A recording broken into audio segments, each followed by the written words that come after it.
registra la participación. Pero ¿cómo ir animando desde ya la gente? ¿Es responsabilidad de quién ese ánimo, comenzar a preparar el escenario? Es responsabilidad de todos. Creo que, bueno, parte de los esfuerzos que hay que hacer en esa dirección es este programa que se está haciendo ahorita, ¿no? Porque precisamente aquí tienen responsabilidad, por supuesto, muy importante el Consejo Nacional Electoral, que debería hacer, como en otras oportunidades lo ha hecho, campañas intensas llamando a, a los electores, a los potenciales electores que se interesen por el asunto, y ese que se interesen por el asunto significa que comience por inscribirse en el registro electoral, Ujú. revisar sus datos en el registro electoral para ver si la residencia si el lugar de residencia donde aparece en el registro efectivamente al que corresponde y que el centro de votación esté cerca de su lugar de residencia. Pero por supuesto también a los distintos actores políticos que podrían estar interesados en participar en estas elecciones y en general a la ciudadanía global, porque estamos absolutamente convencidos que la manera de procesar las tensiones y las dificultades que tiene el país es a través del uso, digamos, principal de expresión de la ciudadanía en su conjunto, que es precisamente los procesos electorales. Entonces, yo creo que hay que valorar mucho el proceso electoral como un proceso, eso, de consulta a la ciudadanía de cómo resolver los problemas del país, que no es poca cosa. Ujú. Eh, y bueno, y para eso hay que irse preparando y hay que irse moviendo. Por supuesto que es natural que en la medida en que en que estén más lejos las elecciones, la gente se interesa menos, pero bueno, depende del comportamiento tanto de las instituciones como de los distintos actores políticos y sociales del país, que se vaya produciendo un calentamiento, por decirlo de alguna manera, del clima para que efectivamente cada vez mayor cantidad de gente se motive y se siente que efectivamente tiene sentido participar en un proceso electoral. Por lo pronto, parece que los nombres de las personas que integran la comisión de primaria han caído bien. La pregunta es si lo conoce la mayoría, porque, por ejemplo, ya María Corina Machado dice, y cito, reconoce la honorabilidad y la trayectoria de los miembros que conforman la comisión de primarias y señaló la responsabilidad que tienen con el país. Eso lo leo confirmado. Pero la gran mayoría de los venezolanos acompaña esta decisión, los conoce, sabe quiénes son. Eh, digamos, no, es gente que tiene en general todos tienen una carrera social, digamos, o académica importante, que eso los hace que se reconozcan, pero más que eso, creo que el hecho de que efectivamente sea un grupo de gente con trayectorias personales buenas, digamos, con un currículum que, que son muy respetables, lo que han venido haciendo hasta ahora me parece que van por buen camino. Mm. O sea, han estado teniendo, para nada los envidio, porque, porque es una cosa monumental lo que han estado haciendo, que hacen reuniones con, con partidos políticos, con organizaciones de la sociedad civil de distinto tipo, en distintas partes del país. Digamos, han estado moviéndose mucho y eso a los que no los conocían los van a ir conociendo por el camino. Y eso yo creo que el comportamiento que tengan en el transcurso de estos meses que tienen por delante va a ser muy importante para eso, ¿no? Hasta ahora yo creo que lo han venido haciendo bien y hay que reconocerlo y respetar ese trabajo, que no es un trabajo fácil, es un trabajo bien difícil. Claro, es Luis Lander que nos acompaña a esta hora. Luis, dicen desde la comisión precisamente que los venezolanos en el exterior van a votar en la primaria. Ahora la pregunta es, ¿votarán en una elección presidencial? Esa es una cosa bien complicada que tiene que ver, no, por supuesto, no solamente con las primarias, sino principalmente con las elecciones presidenciales del 2024. Ujú. El sistema electoral venezolano constitucionalmente permite efectivamente que los venezolanos residenciados fuera del país puedan votar en elecciones nacionales, no en las elecciones que hubo en noviembre del 21, sino porque fueron elecciones locales y regionales, sino en elecciones nacionales, básicamente en la elección presidencial del 2024. Pero el mecanismo concreto que hasta ahora se ha implementado para eso, eh, para las condiciones actuales, Ujú. es absolutamente insuficiente. Venezuela tiene inscritos en el registro electoral de residenciados en el exterior poco más de 100.000 electores. Y eso obviamente, con el volumen de la migración que ha tenido Venezuela en estos últimos años, es absoluta, radical y profundamente insuficiente. Ayer nada más el profesor Tomás Páez decía en este espacio que ya la cifra de migrantes venezolanos en el exterior sobrepasa los 7,5 millones. No todos en edad de votar, no todos con la posibilidad de hacerlo, pero de allí obviamente son mucho más de 100,000.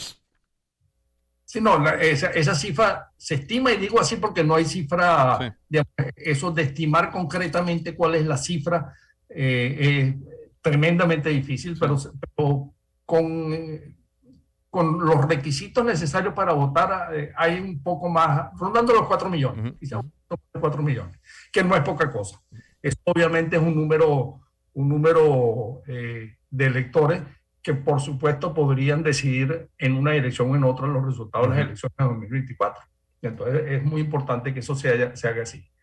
Pero la manera como se hace ahora la votación en el exterior es que los residentes fuera del país tienen que ir a las oficinas consulares, embajadas o oficinas consulares, a registrarse.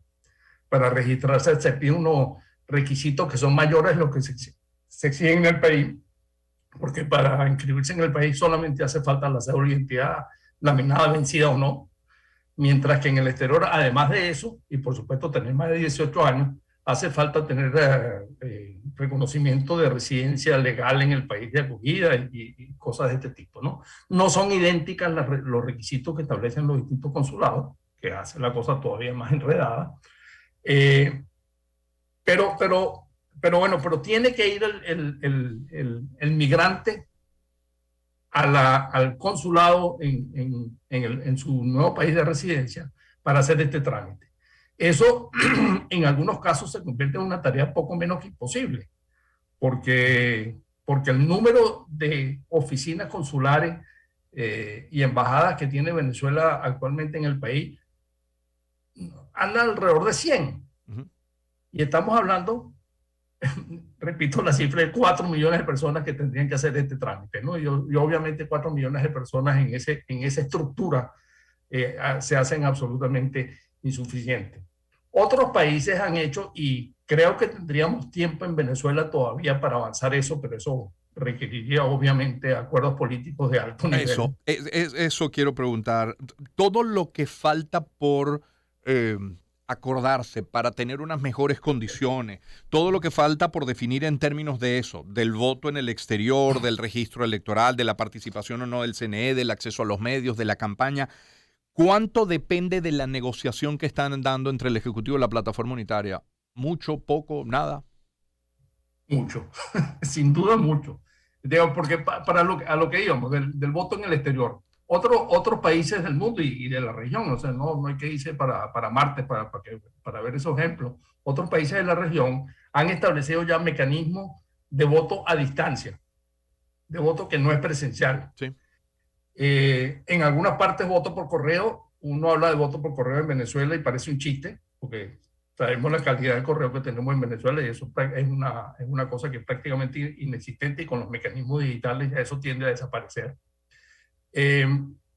Pero mecanismos de voto digitales por internet y con cosas de este tipo se han hecho en otros países de la región. México lo ha hecho, Perú, digamos, hay varios países que han tenido experiencia en esto, experiencias que han funcionado.